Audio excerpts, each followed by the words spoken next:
আমার বান্ধবী আমাকে একটা গিফট করছে।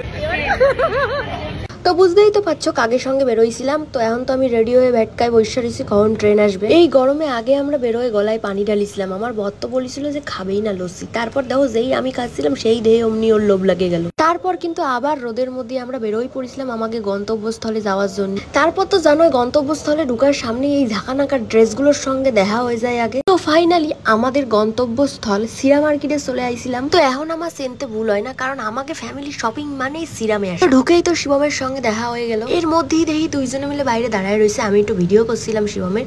তো শিবম বিশাল লজ্জা পেয়ে গেছে আর বলছে আমি সিঙ্গেল, মানে ওর এটা বলতে ইচ্ছে করতেছে ওর মেয়ে লাগবে।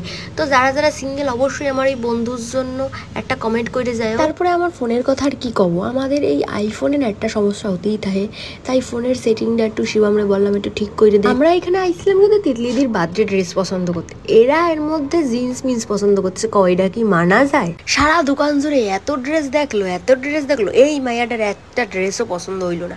মানে কত ড্রেস দেখলাম আর দোকানদারের তো মাথা খারাপ করে দিছে এই মাইয়াটা।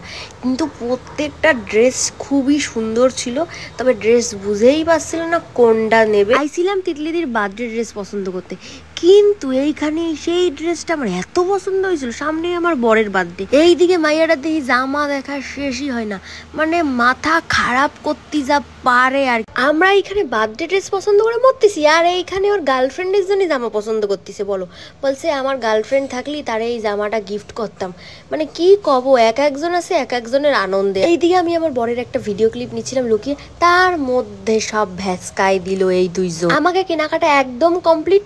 তো তোমাদের কিন্তু দেখালাম না তিতলিদি কোন ড্রেসটা বার্থডের জন্য নিয়েছে। ইপি ছিলাম আনন্দে, তারপরে বাদলো ঝামেলা। তিতলিদি সুরোদারে জম্বের কেলান কেলান। দাদা আমার এমনি কিন্তু বউ ছাড়া কিছু বোঝে না, তারপরেও কিন্তু দিদি জম্বের কেলান কেলালো, কারণ সবই শিবমের দোষ। শিবমই মেয়ে কিন্তু দেখাচ্ছিল জোর করে। আমরা কিন্তু জামা কাপড় কিনে কাটে কিন্তু নিউ মার্কেটের চত্বরে হচ্ছিলাম। এরা দেখো কেনাকাটা করতে গিয়ে ফোনের মধ্যে পুরো ঢুকে গেছে খেলার জগতে। এই মহিলার কেনাকাটা দেখে আমি ভাবছি এনার বিয়ে হবে নাকি এটা জন্মদিনের বাজার, কেউ ধরতেই পারবা না।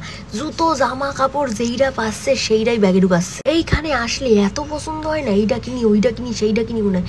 তিতলি দিতে একদম মন খুলে কিনছে, একদম যেইটা পাচ্ছে সেইটাই কিনছে। সব মানলাম, সব কিনলো, সব মানলাম। এইটা কি দরকার ভাই? আমি ওরা এইটাই বলতেছি যে তোর বিয়ে হয়েছে কয়দিন পরে বাচ্চার মা বাপ হবি, আর তার মধ্যে ধাড়ি বয়সে তুই এই বাচ্চার পার্স দিয়ে কি করতেছিস? কারে থুয়ে কার কথা বলবো? এইদিকে শিবমের কানেরটা হয়ে গেছে পছন্দ। শিবমের যদি একটা গার্লফ্রেন্ড থাকতো তাহলে শিবম বলছে এই কানেরটা গিফট করতো। কি আর বলবো, যেই একটু সুযোগ পেয়েছে আমার বর দেখো মাসাজ করাচ্ছে আমাকে দিয়ে, বলছে আমার ভালো লাগছে না, আমাকে একটু মাসাজ করে দাও। সব কিনা শেষ হলো, এবার আসলো সবাই ফুচকা খাইতে। ফুচকা এসে হয়ে গেছে হ্যাবলামি যায় না, কি আর কব। তারপরে আমার তো ফুচকা খাইতে বলছে, আমি ফুচকা খাই না কেন, অত বড় ফুচকা আমার গালে ঢোকে না ভাই। এত ঘোরা ঘুরেছি যে আমরা একটু ফটো ভিডিও করারই সময় পাই নাই, তাই একটু কইরে নিলাম। এই জুতোগুলো এত পছন্দ ছিল, এত ছোট যে আমার পায়েই ঢুকবে না। যাওয়ার সময় দেখো কি মরণের ভিড়, সে আর কি কব। ভাগ্যিস আমাদের কাছে দুটো কার্ড ছিল, মানে এই দুটো মেট্রোর কার্ড আমাদের সবসময় লাগে, কারণ আমার শ্বশুর মশাই আর আমার বর প্রায় যাতায়াত করে মেট্রো। তারপর আমাদের বাড়ি যাওয়ার পালা চলে এসেছে, যে যার মতো আমরা বাড়ি চলে যাচ্ছিলাম। আমরা দমদম দিয়েই চলে যাব বাড়ি।